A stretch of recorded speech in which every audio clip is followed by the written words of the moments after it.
The war Germany lost wasn't decided at Stalingrad or Normandy. It was decided in a spreadsheet.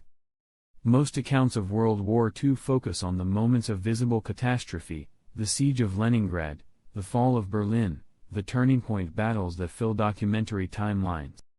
What those accounts consistently underweight is the structural collapse that made those defeats inevitable. Germany didn't lose because its soldiers fought poorly. It lost because its planners never honestly calculated what winning would actually require. The invasion of the Soviet Union was built on an assumption that turned out to be catastrophically wrong. Operation Barbarossa, launched June 22, 1941, was planned around a Soviet collapse within 8 to 10 weeks. What German planners failed to account for was that the Soviet rail gauge was 89 mm wider than the European standard. Every kilometer of captured railway had to be manually re-gauged before German trains could use it. Over 10,000 track workers were deployed around the clock, while the advance pushed forward faster than those teams could follow. Divisions were outrunning their own supply chain in real time. German intelligence had also severely underestimated Soviet tank production. Analysts estimated 10,000 Soviet tanks before Barbarossa. The actual figure was closer to 24,000. When crews first encountered the T-34, standard 37 mm rounds bounced off its sloped armor completely. Units began calling the gun Heery Sangkopfgerät, Army Doorknocker. That problem took months to resolve and cost time the campaign didn't have. More horses than tanks moved this war, and that dependency broke the operation. At the height of Barbarossa, the Wehrmacht was moving with approximately 750,000 horses.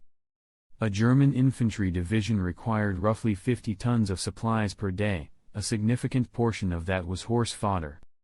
When the supply chain began failing, commanders chose between artillery shells and animal feed, because horses that weren't fed couldn't pull the guns. By the war's end, Germany had used an estimated 2.75 million horses across all theaters. More than half died.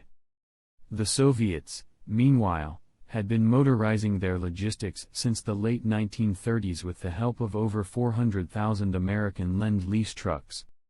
That asymmetry gave Soviet forces operational flexibility that Germany's animal-dependent rear echelon structurally could not match.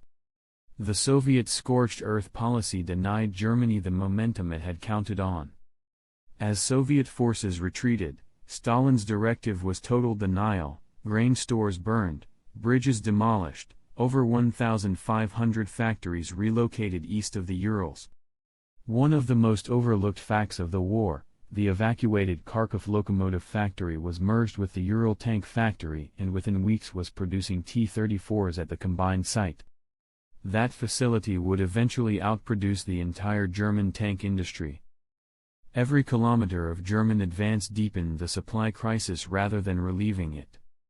The winter of 1941 was a planning failure, not a weather failure. German soldiers fought in temperatures reaching -40 Celsius without cold weather gear, because the campaign was designed to end before winter. Weapon lubricants froze solid. The Soviets, who had developed Arctic-grade lubricants after the 1939 to 1940 Winter War against Finland, had no equivalent problem. Frostbite casualties in some German units exceeded combat casualties in December 1941. In late 1941, the German army publicly appealed to civilians at home to donate winter clothing for frontline soldiers, the population donating their coats to an army officially described as winning. Tactical excellence has a ceiling when the foundation underneath it is unsustainable. The decisions made in planning rooms before the battle shaped the outcome more than any engagement on the ground. History understood at the level of its causes teaches far more than history remembered only for its dramatic moments. Subscribe and share this with someone who takes history seriously. There's much more to come.